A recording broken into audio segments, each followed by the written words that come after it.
జాతక చక్రంలో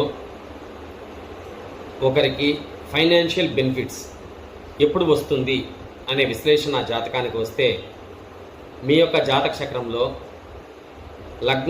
లగ్నము నుండి మీ యొక్క ఏ భావంలో గురువు ఉన్నాడో శుక్రుడు ఉన్నాడో చూడండి.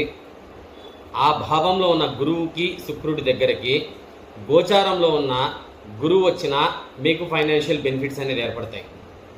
ఇదే కాకుండా గురువు వచ్చి ఆ యొక్క మీ జాతక చక్రంలో ఉన్న గురువుకి 5వ భావంలో కానీ 7వ భావంలో కానీ 9వ భావంలో కానీ 1వ భావంలో కానీ గురువు వచ్చినా కూడా ఫైనాన్షియల్ బెనిఫిట్స్ అనేది వస్తాయి.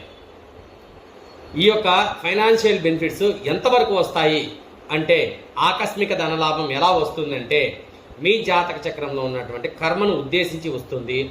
ఆ యొక్క జాతక విశ్లేషణలో ఆ యొక్క గ్రహానికి ఉన్న స్థితిని బట్టి ఆ యొక్క ఫైనాన్షియల్ బెనిఫిట్స్ అనేది బాగా డెవలప్మెంట్స్ అనేది మాత్రం వస్తాయి సార్.